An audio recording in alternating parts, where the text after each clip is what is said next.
En ce temps-là, quand les parents de Jésus vinrent le présenter au temple, il y avait aussi une femme prophète, Anne, fille de Phanuel de la tribu d'Azer. Elle était très avancée en âge. Après 7 ans de mariage demeurée veuve, elle était arrivée à l'âge de 84 ans. Elle ne s'éloignait pas du temple, servant Dieu jour et nuit dans le jeûne et la prière. Survenant à cette heure même, elle proclamait les louanges de Dieu et parlait de l'enfant à tous ceux qui attendaient la délivrance de Jérusalem. Lorsqu'ils eurent achevé tout ce qui prescrivait la loi du Seigneur, ils retournèrent en Galilée dans leur ville de Nazareth. L'enfant, lui, grandissait et se fortifiait, rempli de sagesse, et la grâce de Dieu était sur lui. Acclamons la parole de Dieu. Hier, j'ai commenté une partie de l'évangile. C'était un évangile très riche. C'était la prophétie de Siméon, le noncle d'Imitis. Il y avait aussi quelques mots dédiés à la Vierge que j'ai préféré laisser en commentaire aujourd'hui. Siméon dit à Marie qu'une épée de douleur lui transpercera le cœur. Un terrible avertissement que notre mère devait en quelque sorte gâcher la belle fête de la présentation de son fils. Un grand jour pour toutes les familles. Une épée de douleur te transpercera le cœur. Mais la Vierge aurait-elle voulu être ailleurs quand son fils a été crucifié? Y avait-il une possibilité qu'elle tourne le dos à son fils? Non. Le seul endroit où la Vierge voulait être, c'était aux côtés de son fils. Surtout dans les moments difficiles.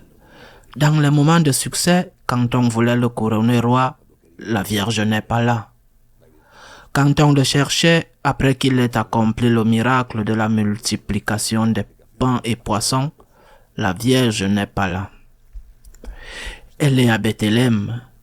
Elle est au calvaire quand son fils a besoin d'elle. Quand les autres fuient, elle est là.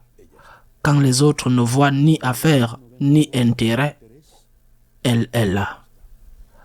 Pour elle, l'important c'était son fils, pas ce qu'elle pouvait obtenir en étant avec lui. Et si elle pouvait contribuer d'une manière ou d'une autre à atténuer ne serait-ce qu'un peu la souffrance de son fils, elle n'aurait pas voulu être ailleurs dans le monde. Si son fils devait souffrir, elle voulait sa part de souffrance. Combien de fois, en regardant notre vie, lorsque nous avons quelques années en plus, combien de fois avons-nous l'impression que notre vie a été une chaîne d'obstacles? La vie commune n'a pas été facile. Les problèmes de santé des enfants, les problèmes d'argent. Tu regardes en arrière et tu vois cela, une chaîne d'obstacles dans laquelle il n'y a eu que des points de courts moments de paix, de bonheur. Et c'est une façon de regarder la vie.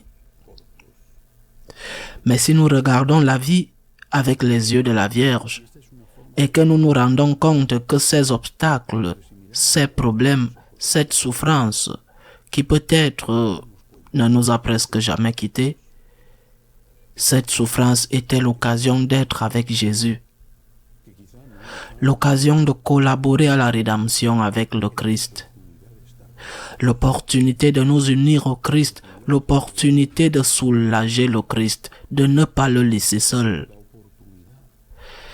Si nous regardons avec les yeux de la Vierge, nous dirons: j'ai eu une vie pleine.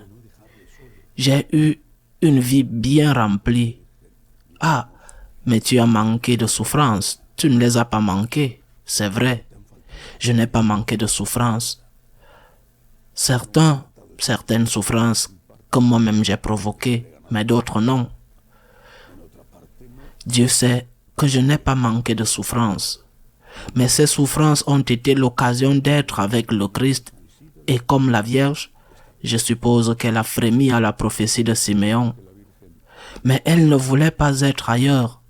Et elle a dit à son enfant, « Où que tu ailles, j'irai, et je te demande d'avoir un peu de ce qui te touche si tu dois être blessé. » Il en va de même pour nous. Nous disons au Seigneur, « Où que tu ailles, j'irai, et s'ils doivent te faire du mal, qu'ils me fassent du mal. Je te demande seulement, devrions-nous dire, la force, parce que mes jambes tremblent, parce que j'ai peur. Donne-moi la force de t'aimer, de te rester fidèle, d'être à tes côtés, de ne pas te trahir. Donne-moi la force de t'embrasser sur la croix. Non pas d'embrasser la croix, mais de t'embrasser quand tu es sur la croix, sachant que cela signifie embrasser la croix. Ainsi soit-il.